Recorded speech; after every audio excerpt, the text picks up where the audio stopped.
Okay, now we'll continue with our presentation of Introduction to Tibetan, the Level 1 course. We're on page 9 in the book for the people following along with the book.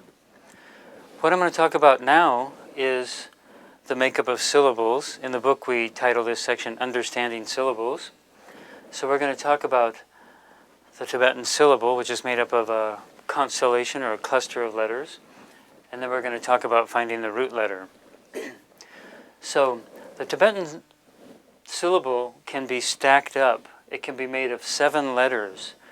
It can have 4 stacked on top of each other, and then it can be 4 wide, left to right. One dot, the dot's called sake, lets us know that it's one syllable. So this large word here, made up of 7 letters, is just one syllable because of one dot there.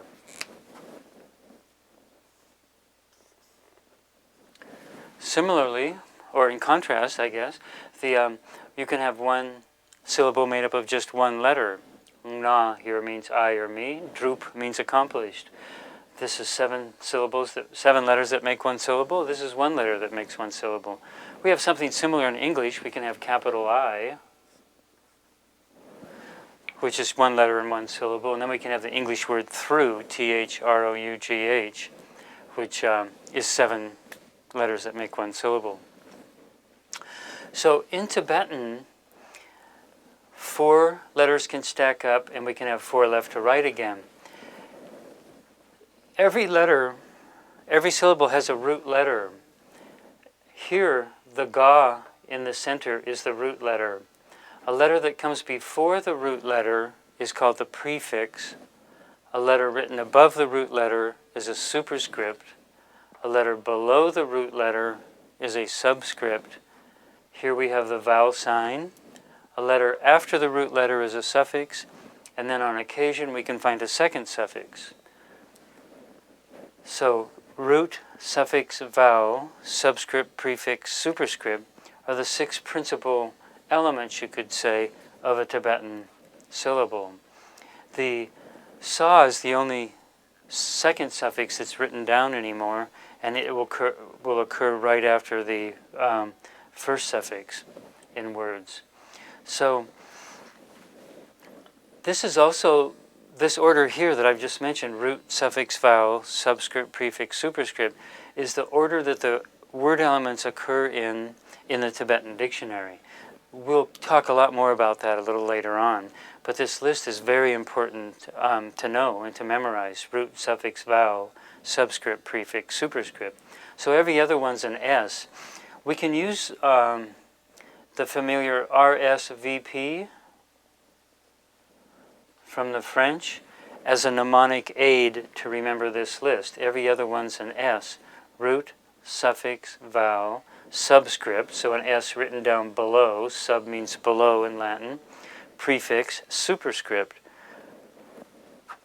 RS, VS, PS. Root, suffix, vowel, subscript, prefix, superscript. Very important to learn that list. It makes using the dictionary much, much easier. Now a little more up here. This word is pronounced droop. It can be rendered in phonetics as D-R-O-O-P, just like the English word droop.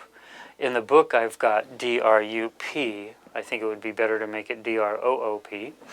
So that's the phonetics. The root phono in Greek means sound, so phone as in telephone refers to sound. So the phonetics give us in English letters, the pronunciation of a given Tibetan syllable. So droop would be the phonetics for this Tibetan word. If we were going to transliterate this Tibetan word into English letters or Roman letters, we would have BS-GRUBS. That has nothing to do with the pronunciation. It's only useful for people who can read the Tibetan script. It's important not to confuse the two terms, transliteration and phonetics.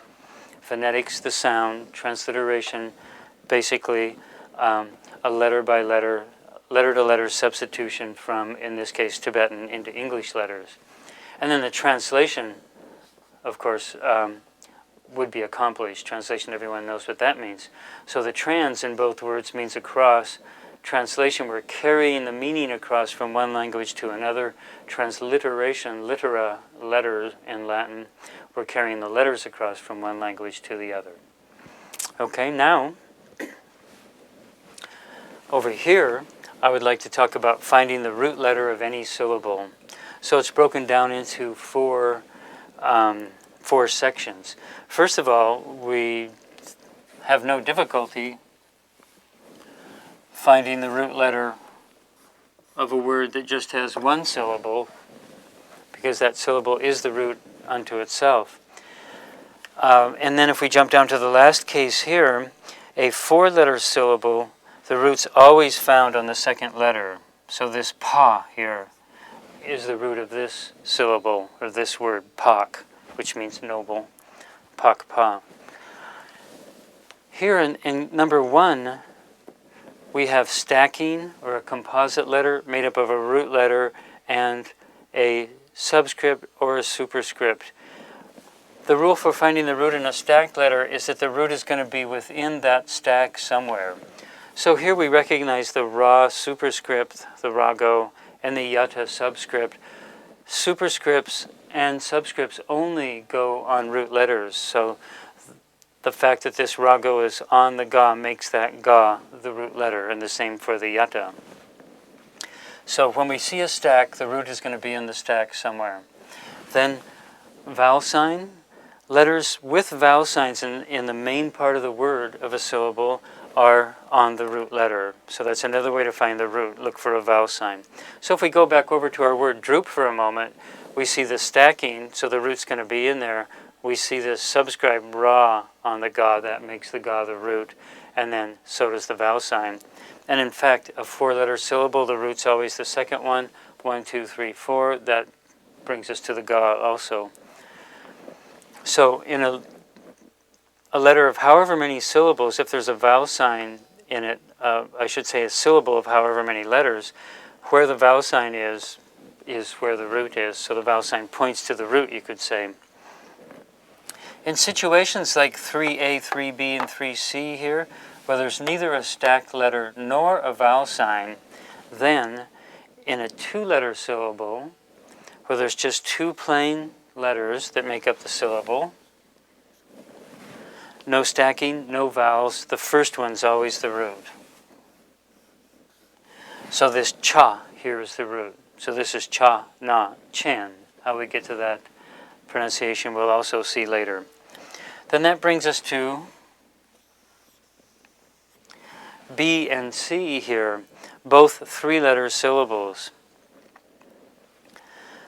3b, in a three-letter syllable with no second suffix, the middle letter is always the root.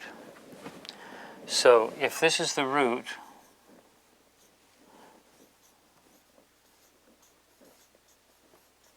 then this ga is the suffix and this ga is the prefix.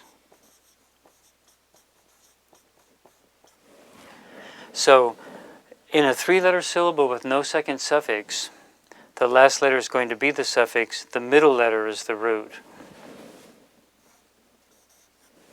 and the first letter is a prefix. Then in a three-letter syllable with a second suffix, the sa here is the second suffix, just like in droop up there.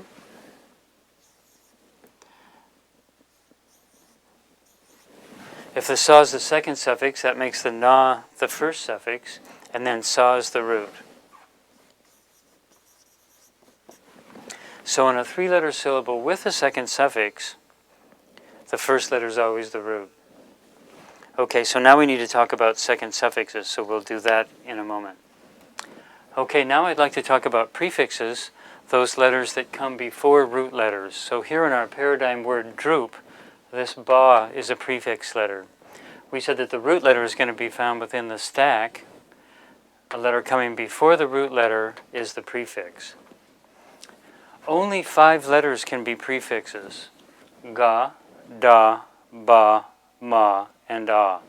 Ga, da, ba, ma, a are the prefixes. Tibetans call the prefixes nun, juk. Many people know the word nun dro. Nun just means before. Nun dro is something that comes before or is preliminary. prefixes are called nun juk. Something enters before nun juk, before the root letter. So here in this word, we see the root letter is da because the vowel is on the da. The vowel sign gigu is over the da. So something prior to the root letter again is the prefix.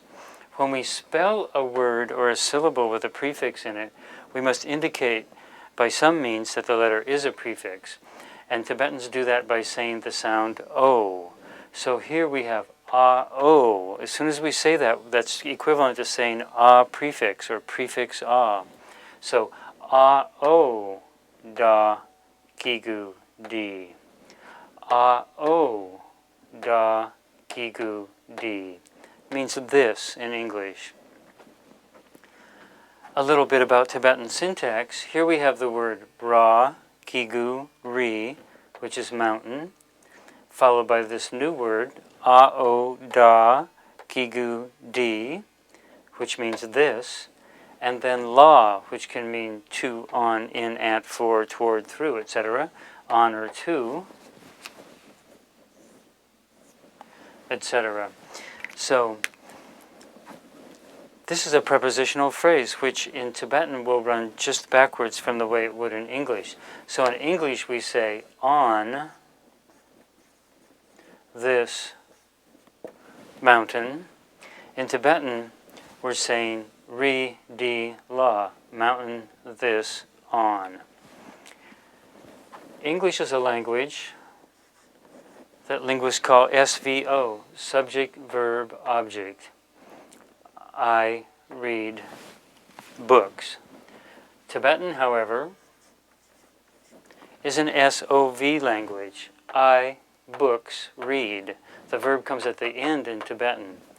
English has prepositions, like on, words that are placed before that which they modify, on this mountain. We could say that Tibetan has postpositions because the words that mean on, in, at, through, toward, etc., come after the word they modify. So ri, again, is mountain, di is this, and then la, on, comes at the end. So mountain, this, on. So that's a little bit about Tibetan syntax. D is a modifier. Modifiers generally come after the word they modify in Tibetan. Now here, some exceptions having to do with prefixes. The prefixes are ga, da, ba, ma, a. When da prefix occurs before ba root letter, strange things happen. Here, da is before plain ba. In other words, this da prefix is on the root letter ba. That root letter does not have any stacking, and doesn't have a vowel. So I call it plain ba. So da before plain ba will change that ba into wa. W-A, wa. The sound wa. So a prefix letter I didn't mention over here, I guess. Prefixes are silent and don't affect the pronunciation of the word. So this is pronounced D here. A-o, da, gigu, di, to spell it. If we were to read it, it's just D. Similarly, if we had this, probably not a word, but that would be pronounced D, da, gigu, di. A-o, da, gigu, di. In reading, both of these would be pronounced D. So exceptions to the rule of that prefixes don't change pronunciation is this case here, these two situations when we have da before ba. Always something strange happens when we have da prefix before ba. In the first instance, da before plain ba changes the ba to wa. The da itself wouldn't be pronounced because it's a prefix. Wa, na, wong. So da-o, even though the da is silent, we must spell it to indicate that that's how the word is spelled. So just like psychology in English, the P is not pronounced, but we certainly have to spell it when spelling that word. Da-o, Not ba. This is the letter ba, but this da has now changed it into a wa sound. So da o wa na wong. The word for empowerment or power, wong. In phonetics, W-O-N-G looks like wong to me, or W-A with the short sound there to make it ah. Wong, wong, wong. Wong means power.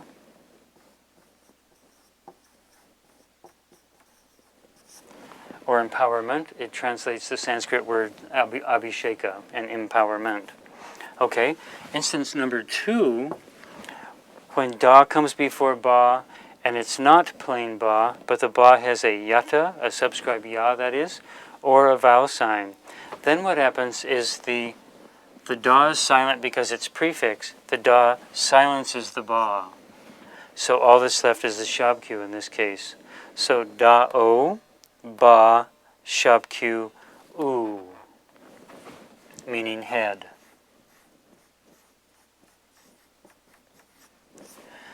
U is an honorific word for head.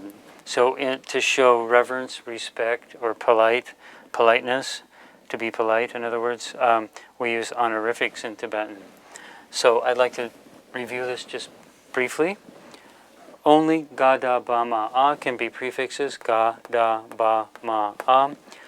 When prefix da comes before root letter ba, strange things happen. Prefix da before plain ba changes that ba to wa in terms of pronunciation. So we have da o, wa, na, wong is how it's pronounced. It means power.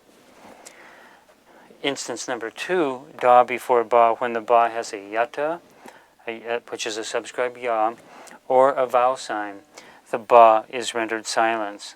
The da is silent because it's a prefix, then the ba is made silent. So they're both silent, and we just pronounce what is left.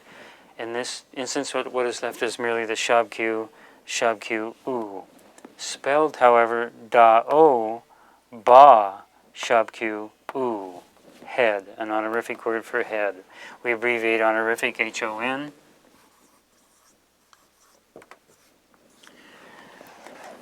In the book. So, da before ba, strange things always happen. So, that's the end of page 10 on prefixes.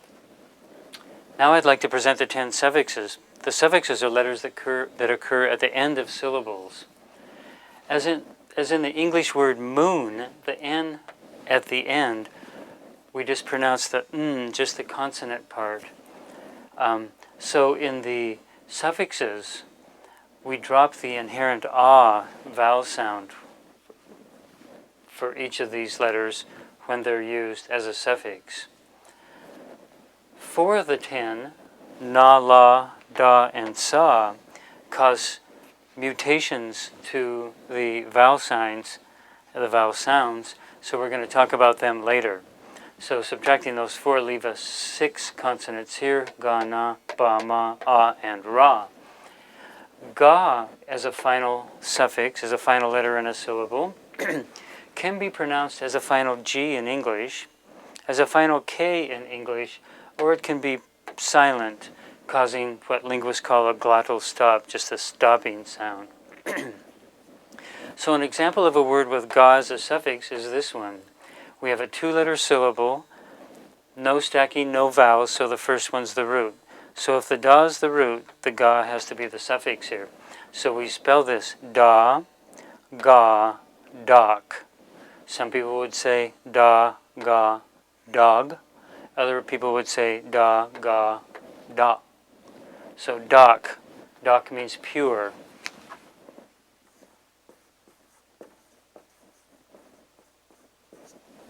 Okay? When dealing with phonetics, as we are here, da, ga, dak, it's helpful to remember that in English, in phoneticizing Tibetan into English, the A always stands for the ah sound, never an a or a, but ah. Okay? So again, da, ga, dak, pure. A final na, the na is kind of hard to say as a letter by itself in Tibetan for us Westerners. But as a suffix letter, it's quite easy because it just sounds like a final ng, as in ring, sing, thing. So here we have ra, na, wrong, which could be phoneticized like this, wrong, or in a few other ways. Wrong means self. That's kind of interesting coincidence. Ra, na, wrong. And then a final ba can be pronounced as either a b or a p. These changes, these variations, have to do with different dialects in Tibetan. It's not that one is right and another wrong, just that there are different ways of pronouncing, like either and either, tomato, tomato. So the ba will be, as a suffix letter, a final letter in a syllable, will be pronounced like a b or a p. So here we would have ya, ba, yab, as in yabum. Some people will pronounce that yop, yop. Yab means father. A final ma is pronounced just like an M, a final M in English. So ya, shub q, you, ma, yum. One syllable because of one dot. Dak, wrong, yab, yum. Ya, shub q, you, ma, yum means mother. So yab, yum means father, mother. Both of these words are honorific. Okay, then the suffix a. A is involved in several exceptional things, both when it's a prefix, when it's a suffix, when it's an affix with a vowel sign. Here, as one of the 10 suffixes, a is silent. So here we have a 3-letter syllable. It does not have a second suffix because only sa is the second suffix, and sometimes da, but certainly not a. So the a here is the suffix, the ka is the root, so ma is the prefix. So we have ma-o, ka, a, ka, sky. Pronounce ka, sky, ka, as in kandro, sky goer, dakini. Then finally the ra is pronounced like a final R in English. Da, ra, dar, meaning silk. Da, ra, dar, silk. So these aren't particularly difficult. These 6 are very much like final consonants on syllables in English. Again, ga can be pronounced as a final G, as in rigpa. Some people will say rikpa, rikpa. Some people will say ritpa. So that's the ga.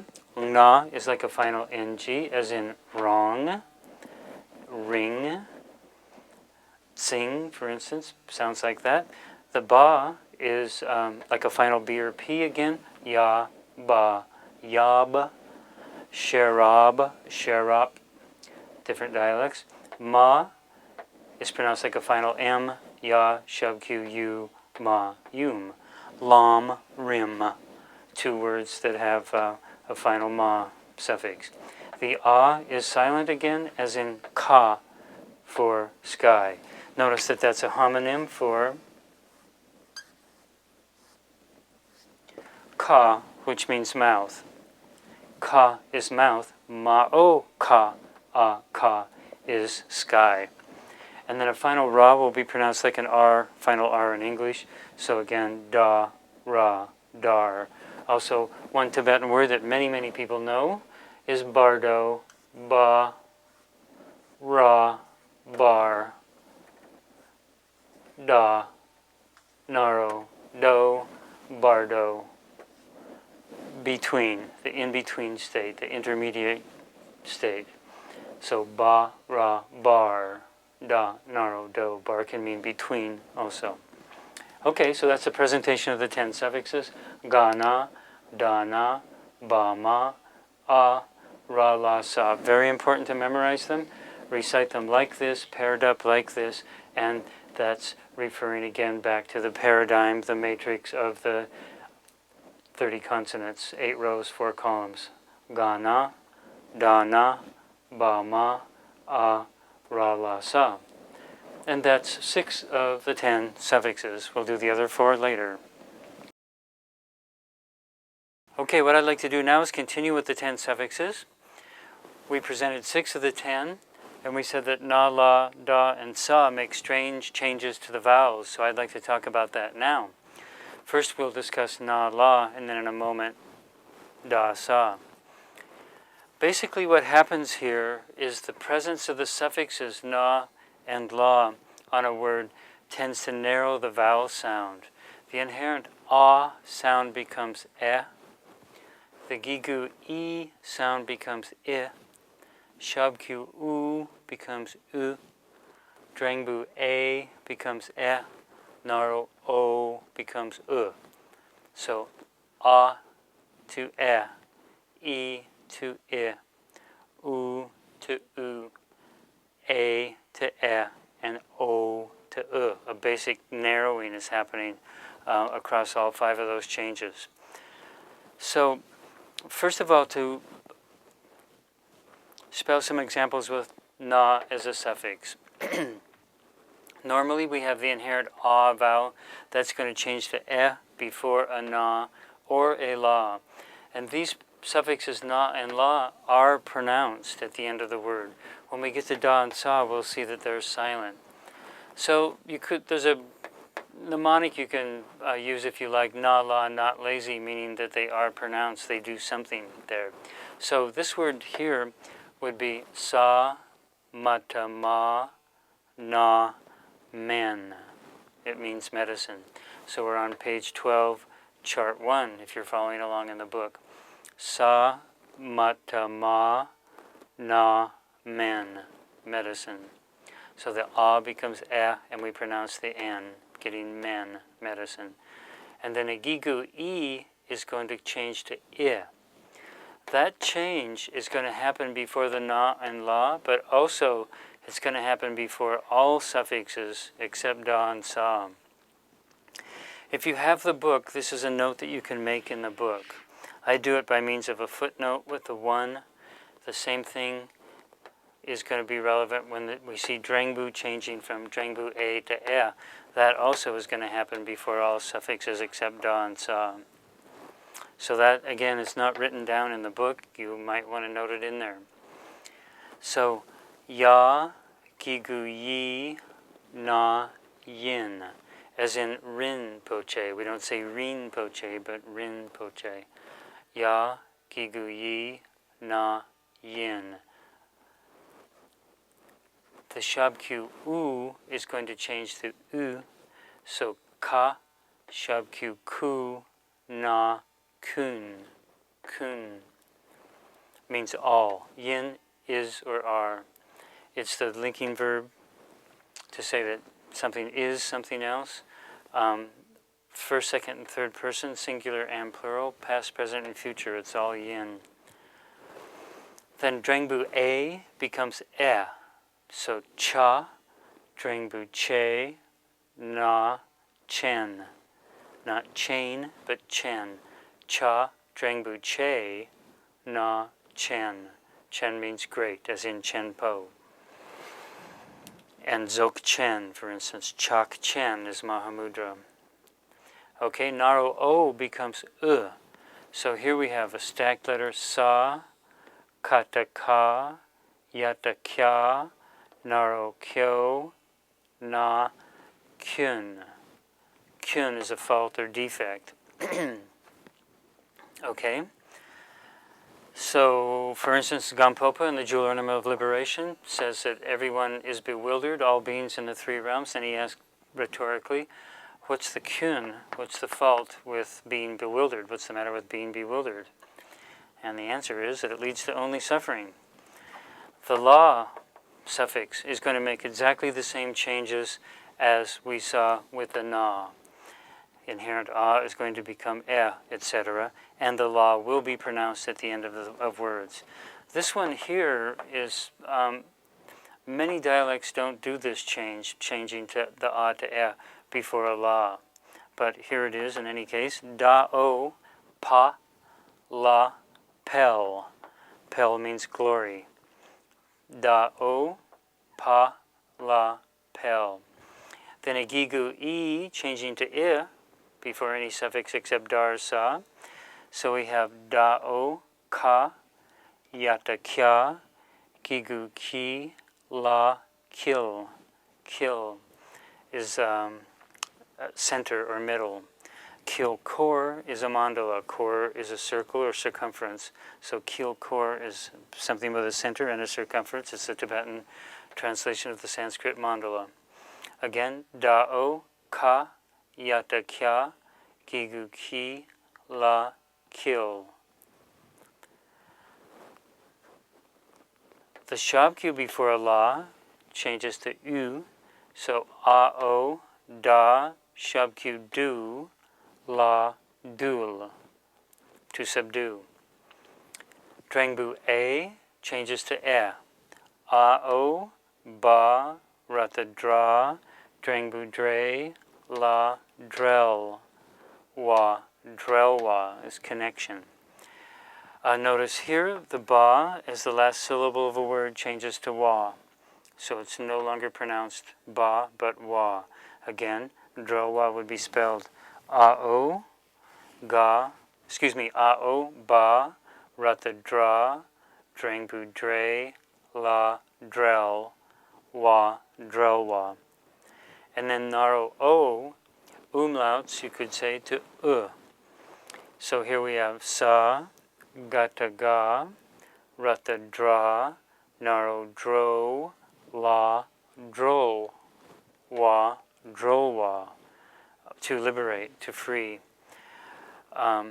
If instead of the wa there we had ma, drol ma is green tara.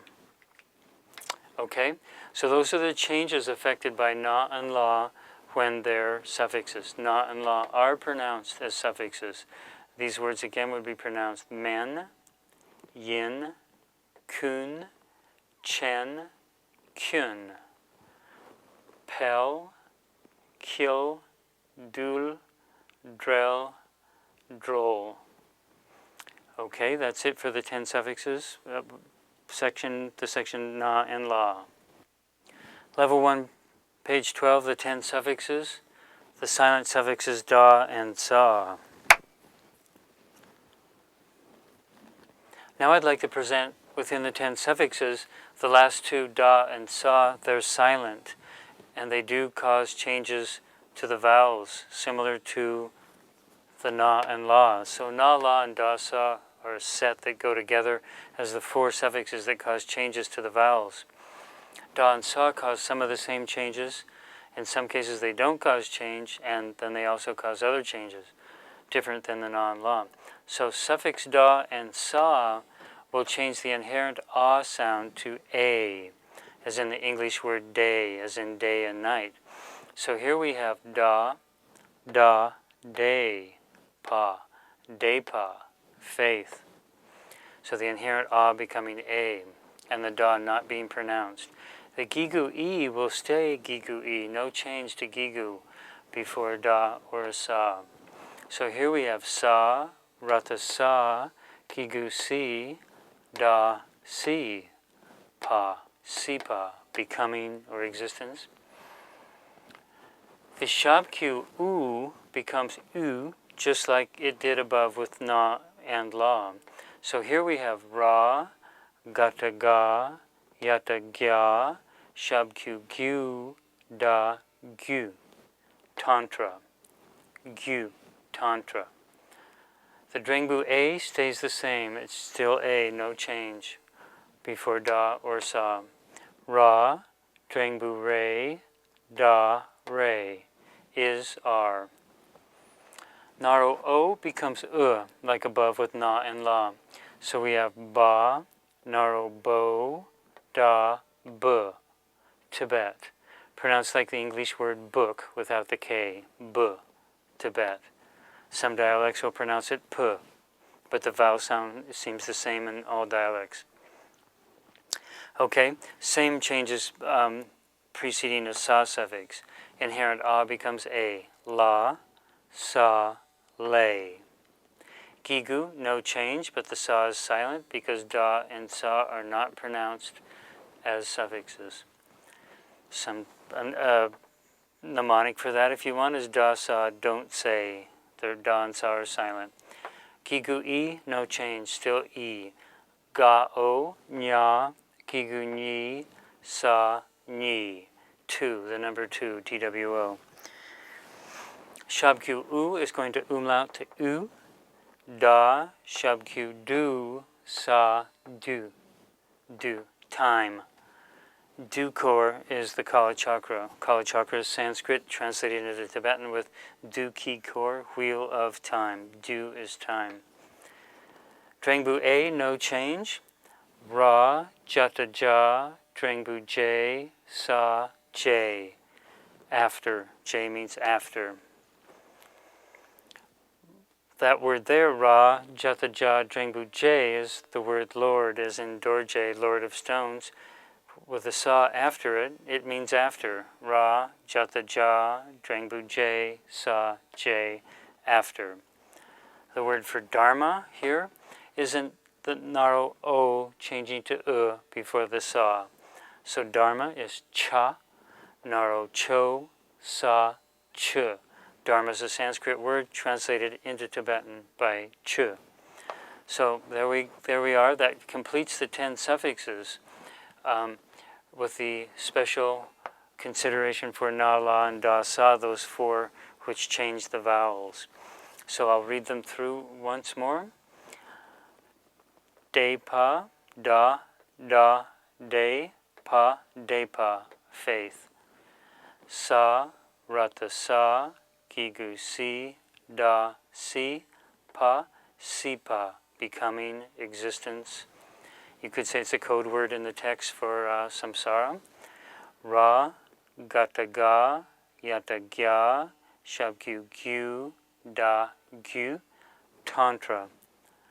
Ra, drengbu re, da re, is, are.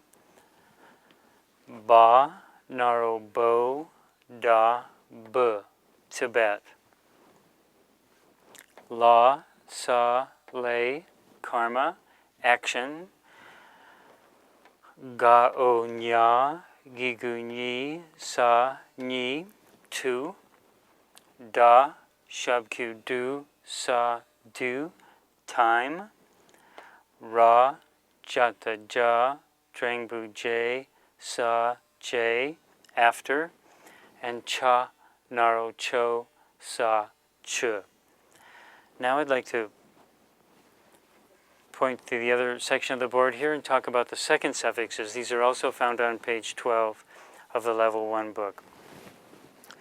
There are 2 letters that can be second suffixes, as on our word droop here, the sa. A second suffix is merely another suffix that occurs after a first suffix. The Tibetans call them the yang juk. Yang is a word that means also, so they also enter. Juk means enter. Yang juk, they come in after. They also enter after the first suffix. There are only 2 of them, da and sa. Second suffix da is no longer written down in the text. It's dropped out, but it's still important because when we begin to study syntax, some of the small organizing words, organizing syllables we call particles, which one is used depends on the suffix of the preceding word. And if the word used to be spelt with the second suffix da, but it drops out, that will still determine which particle is used, rather. So we get into that more in the Level 2 book. Second suffix da only can occur after first suffixes na, ra, or la. So second suffix da can only occur after a first suffix na, ra, la. A very commonly seen word that illustrates the principle of the second suffix da is the word ka, shabkyu ku, na, kun, which we have on page 12 in the chart that deals with na and la. Kun meaning all. Originally that word was spelled kun, but it had a second suffix da in here that was silent. That second suffix da dropped out. So now it's just spelled ka, shabkyu ku, na, kun. as in Kuntu Zongpo. Okay, then much more commonly occurring is the second suffix sa, very important second suffix sa. Second suffix sa can only occur after a first suffix ga, na, ba, or ma. So this relates back to what we were talking about, finding the root letter, especially of a three-letter syllable. We said that if a three-letter syllable has a second suffix sa on it, then the first letter rather, is the root. And now this tells us how we can tell whether a sa at the end of a word is a second suffix or not. Is it preceded by ga, na, ba, or ma? If it is, then that sa is a second suffix. So that's what we have in our word droop here, our paradigm word. Ba-o, sa, gata, ga, rata, dra, shabkyu, dru, ba, sa, droop. Second suffix sa preceded by the suffix ba. These three letters as first suffixes cannot take a second suffix, da, a, and sa. If we render them just for mnemonic purposes, we get das, da, a, and sa. That's as in the famous dictionary maker, das. Okay, so that's the 10 suffixes in their entirety now. So you can see at this point now we've had the prefixes, the superscripts, the roots, the subscripts, the vowel signs, the suffixes, and the second suffixes. So with this information here, we can read all the entry words, for instance, in the Tibetan dictionary, and we can read 99% of all syllables that we'll see in any Tibetan text. So that concludes that section. Now I'm going to present Appendix 2, vowel signs with ah. Appendix 1 is the use of the dictionary. We're going to skip that for the moment and come back to it. So vowel signs with ah, this is an exceptional situation. Having learned all of the 7 elements, we can now read almost every word that we encounter in Tibetan. However, there are some unusual things that do occur, and they're what we call particles. They're miniature syllables like agigu I or ashabgu U, some of which attach themselves right to the Tibetan words, making some unusual combinations of sounds. For instance, in these we see 2 gigus on the same syllable. There's just 1 dot, so we know it's 1 syllable, but it has 2 vowel signs, so this is unusual. So here we have the word lama, ba, lata, la, ma, lama. That part of it right there is lama. And now we're going to add the agigu I, and there's something unusual that happens in terms of pronunciation. So we have ba, lata, la, ma, agigu I, me, la, me. Same thing happens in the word sawa, which means root, becomes sawe, as in sawe lama, a root lama. Here, lame. So this agigu I is a little particle that's used to connect 2 words together. If we took the word horse, ra, tata, ta, and put it after that, we would have lame ta, which could be lama's horse. Okay? So then a-o, da, gigu di, a, gigu I, di. So it's what we call a diphthong. It's a vowel and a half. It's not 2 separate syllables like di, but it's a diphthong. It's a syllable and a half. You could say di, like that. Okay? Sa, shabkyu, su, a, gigu I, sui. This could mean of this. This could mean whose. Here I've written a naro and I put a gigu crossing it. We see this in the text sometimes and it's confusing for beginners, so I thought I would put one here and tell you about it.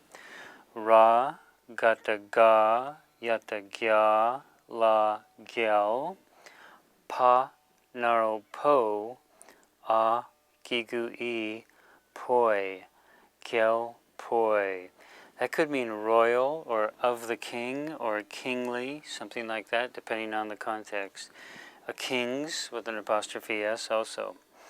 So a naro with a gigu written crossing it like that is something we sometimes see in the text. Okay, gyel poi that would be. Okay, so that's agigu e, what's sometimes called a genitive particle, a linking particle that will link two words together like lama and horse. Lame ta. Di, sui, gyel poi. Another thing that Tibetan can do is take the same chung, the small put a shabgyu under it and get the sound u. This is used to make the diminutive, which is the small version of something like book and booklet in English.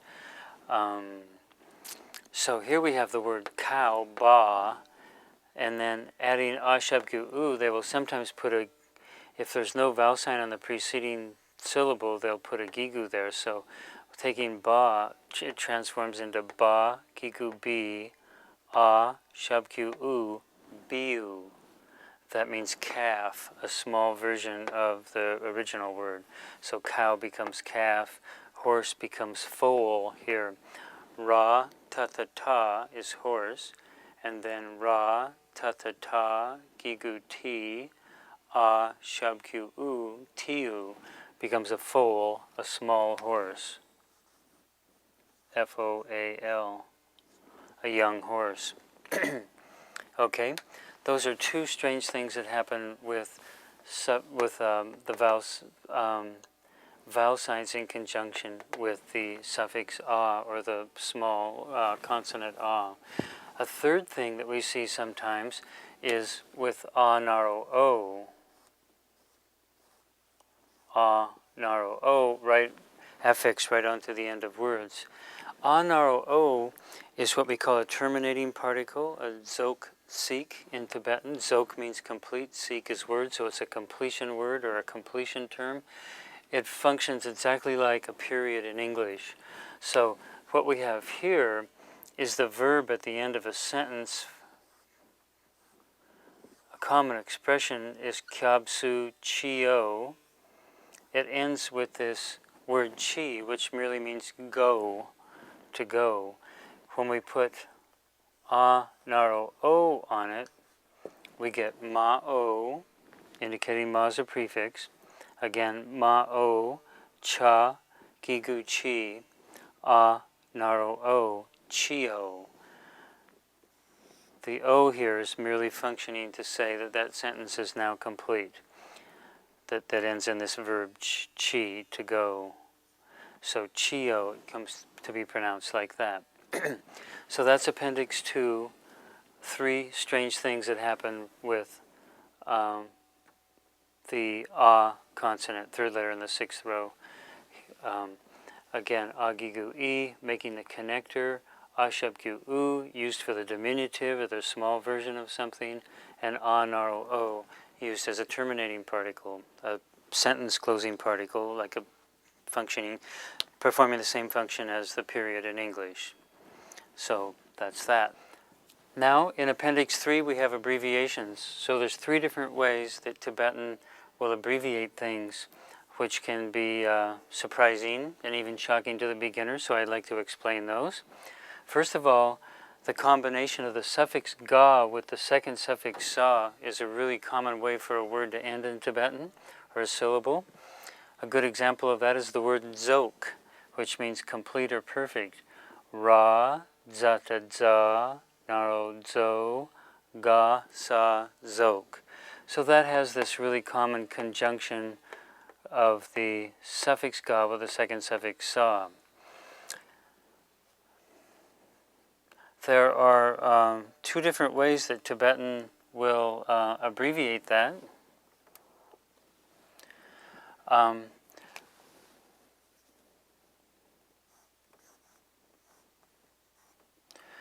One of them, first of all, let me mention this za here. Normally the letter za, that flag portion goes up and turns to the right.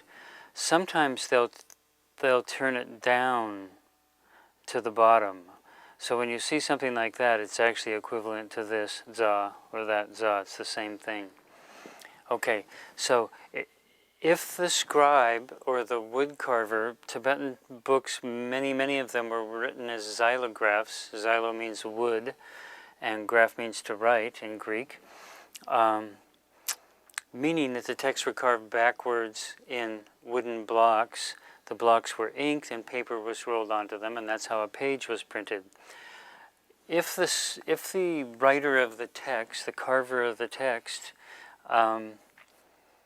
was running out of space, he might move this second suffix sa to beneath the ga, with the resulting combination looking like this. Very strange. You've already got one stacked letter with the vowel, so that has to be the root. Then what is this? The beginning person might ask himself. A ga, and then another sa. Well, this is an impossible combination in ordinary Tibetan. We have no subscribed sa, we have no superscribed ga, so something is up, and what's going on here is merely an abbreviation to save a space. Were we to write a ga and a sa, 1, 2, 3, 4, 5, 6, 7, 8, it would be about 8 strokes.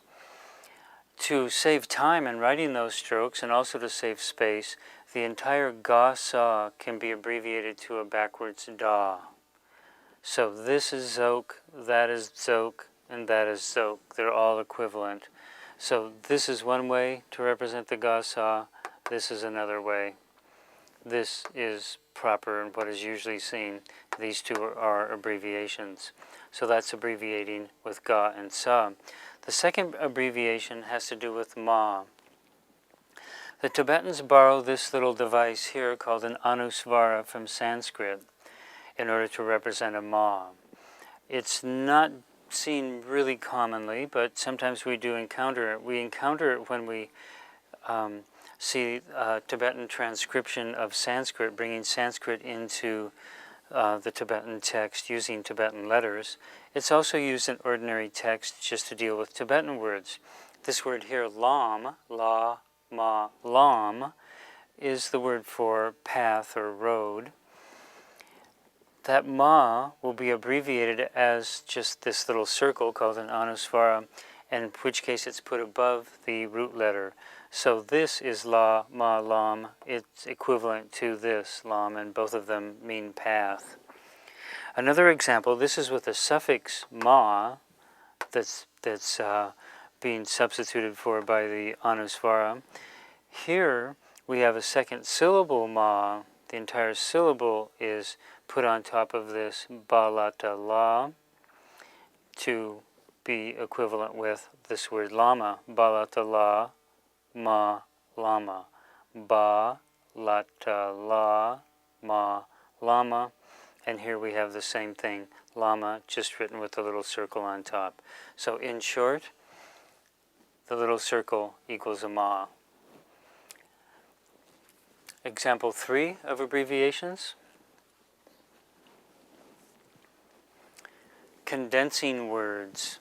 So for shorthand purposes, to save time, to save space, the Tibetans will take a word and condense it. I've noticed myself in looking at these, what they seem to do is take the first syllable, the last syllable, the vowel signs, and maybe the subscripts as well, and chuck out everything else. So here, this is the word primordial wisdom, yeshe, translation of the Sanskrit jnana, yadringbu ye, meaning primordial, shadringbu she, sa she, meaning knowledge, so yeshe, pristine wisdom or awareness or something like that, transcending awareness, the different translations for it, yeshe, wisdom.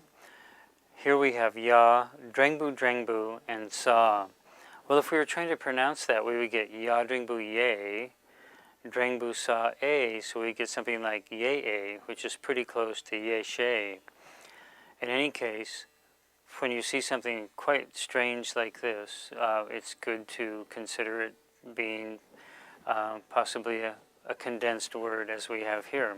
Another example showing the yata carried over. So we take the first consonant, the last consonant and the subscript here.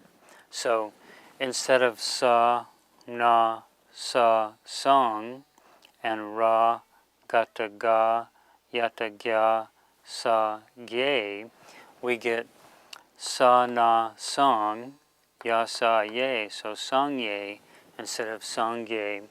So it's very similar to how Tibetan transcribes Sanskrit, in which case you pronounce basically everything that's there.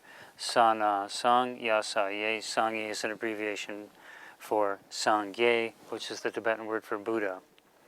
So again, this isn't seen really often, but when it is used, it's used for words that are really quite common, like yeshe and sangye here. Okay, so that's a presentation of 3 ways that Tibetan will use abbreviations. Now, Level 1, Appendix 4, the Tibetan transliteration of Sanskrit. Transliteration is the bringing across of the letters from one language to another, from one script to another. Sanskrit, S-A-N-S-K-R-I-T, Sanskrit. Not Sanskrit, but Sanskrit. The Tibetan alphabet is very similar to the Sanskrit alphabet. The Tibetan syllabary or alphabet has the third row ta, ta, da, na. The Sanskrit alphabet has another series of letters that are very similar in sound to those dental tas. They're called retroflex letters, and they're made by bending the tongue back to the top of the mouth, so the ta becomes ta. The Tibetans had to decide how they're going to represent those letters in their script when they want to write mantras or Sanskrit proper names. Those are the 2 cases where we very often see Sanskrit transcribed into Tibetan. So since the tongue was bent back and it was a ta sound, they decided to represent the entire ta row, ta, ta, da, na, by those 4 sounds by turning backwards the third letter of the Tibetan, third row of the Tibetan alphabet. So we have a backwards ta, a backwards ta, a backwards da, and a backwards na. So the word lok can mean turned backwards or reversed. So this one would be spelled ta-lo, ta, ta-lo, ta, da-lo, da, and na-lo, na. And here we have a backwards shalo, which is sometimes pronounced shalo cha. And here we have a ka on top of a backwards sha. So this is ka, shalo, cha, or ksha. All right. So the other example is when we subscribe a ha. Let me back up to this one. I made a mistake on that one. This is sha-lo ka, sha-lo ka, and then ka, sha-lo cha. Number 2, you could say that Sanskrit also has an extra column. Instead of having the first row of the alphabet ka, ka, ga, na, as we do in Tibetan, in Sanskrit we find ka, ka, ga, ga, na. So there's a breathier version of the third column letters. So since ha is an aspirated or a breathy sound, they decided to represent those sounds by taking the base root sound and subscribing to it a ha.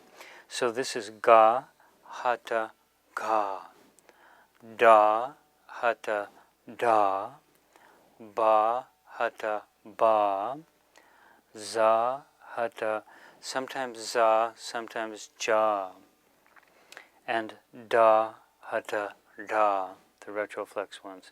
So these are 2 other strange things that you'll see in Tibetan text from time to time, and actually they're used not to represent Tibetan words, but Sanskrit words. So this is the Tibetan, how the Tibetans transliterated Sanskrit. So what I call the Tibetan transliteration of Sanskrit. So that's Appendix 4.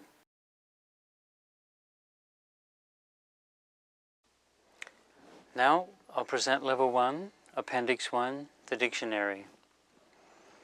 So each of the things that we've been learning so far in terms of roots, the suffixes, the vowels, the subscripts, the prefixes, and the superscripts are all parts in a way that are leading up to being able to use the dictionary. The Tibetan dictionary is more complex than the English dictionary. And to use the English dictionary, we just need to know alphabetical order. In Tibetan, to use the Tibetan dictionary, we need to know 7 lists. We need to know the list root, suffix, vowel, subscript, prefix, superscript. That's one list. And then within that list, we need to know what are the 30 consonants. Any one of the 30 consonants can be a root. So the roots are ka, ka, ga, na, etc. The suffixes, there are 10 suffixes, gana, dana, bama, a, ra, la, sa. The vowel signs, gigu, e, shabgu, u, drangbu, a, naro, o. The subscripts, yata, rata, lata, wazur. The prefixes, ga, da, ba, ma, a. And the superscripts, rago, lago, and sago. If we know those 7 lists, then we can easily use the Tibetan dictionary. So I'd like to present the dictionary under 2 headings. 1, I'd like to talk about the dictionary order, and then 2, I'd like to talk about actually finding words in the dictionary. So the most important list is to know root, suffix, vowel, subscript, prefix, superscript. That's abbreviated RS, VS, PS, root, suffix, vowel, subscript, prefix, superscript. So in the Tibetan dictionary, we will find 30 chapters, as it were, one for each of the 30 letters, which are consonants. So if we take the ga as an example word here tonight for use with the dictionary,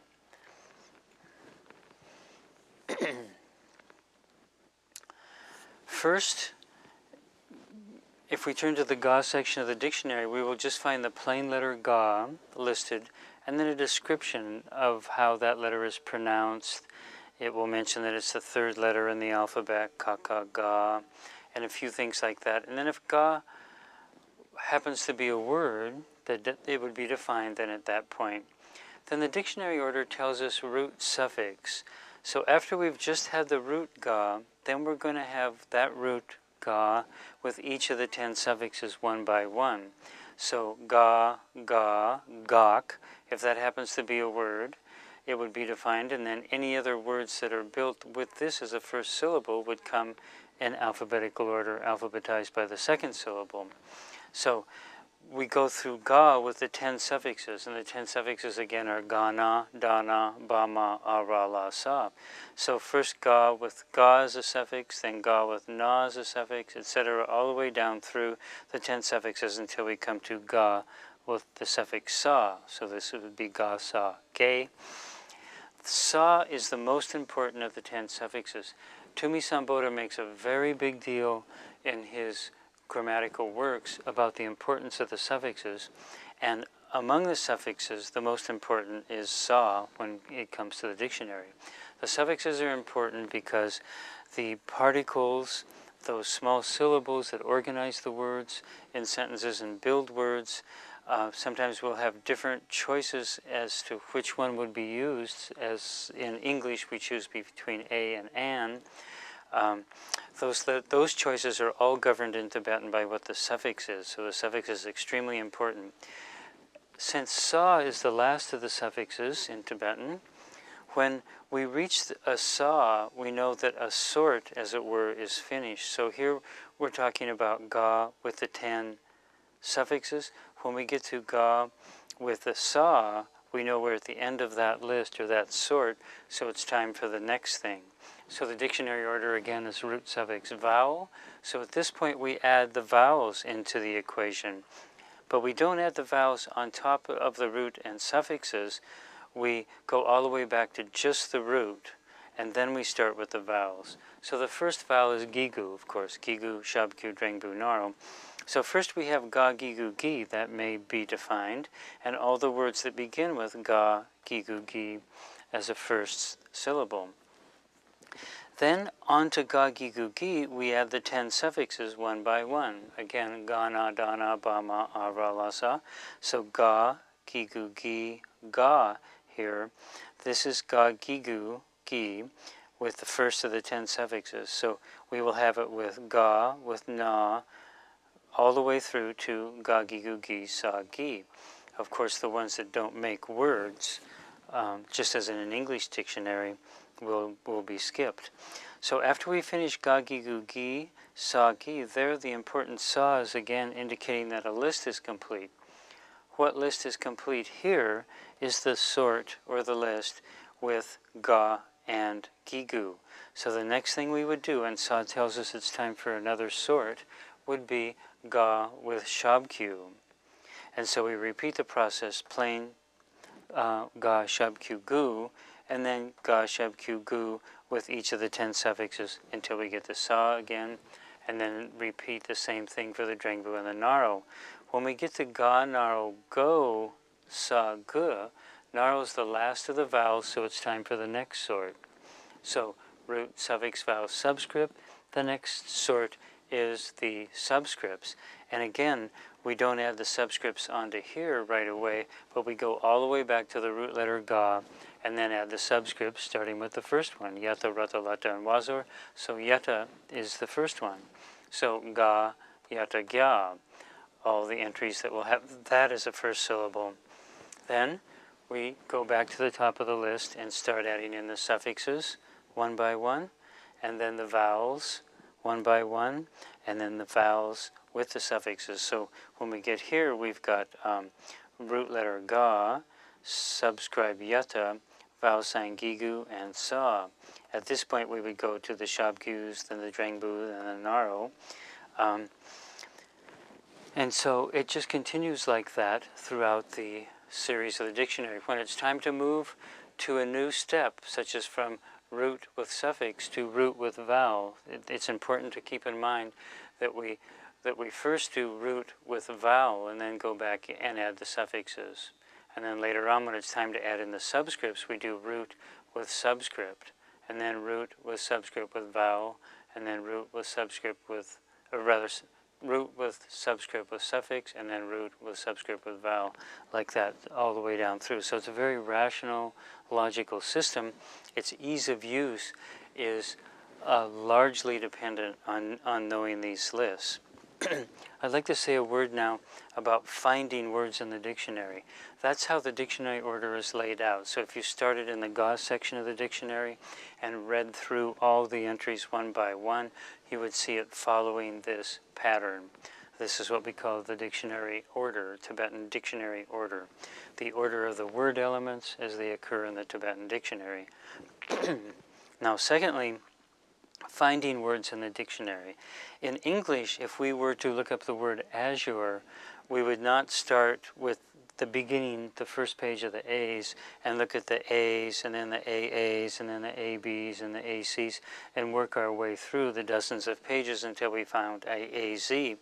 But we would look at this word azure and know to go to the A section of the dictionary, and then secondly we would see this Z here, and that would tell us to go all the way to the back of the dictionary and then start the process there. Similarly, if we're looking at Tibetan word up, such as a droop, which has all of the possible 7 elements in it, that tells us, once we found the ga root letter, that we're going to go to the very last page or two of the ga section of the dictionary and look there. Just as in an average, say a collegiate-sized English dictionary, azure is probably going to be on the last page or two of the English dictionary of the A section. So too, whenever we find a word that has both a prefix and a suffix on it, a prefix and a superscript on it, it's probably going to be in the very last of that chapter. So here's ga with a prefix and a superscript. And so droop, if it is in the Tibetan dictionary, this being a past tense, it may not be there, depending on your dictionary. If it is in the Tibetan dictionary, I would bet that it's on the very last page or two of the ga section. So that's a brief introduction to how to use the dictionary. It's a good idea to take words from the vocabulary pages of the book of increasing complexity in terms of how many of the elements are actually present in a word, and try looking a few of them up. Okay, so that's a presentation of the Tibetan dictionary. And that ends that section. That's Appendix 1, how to use the Tibetan dictionary.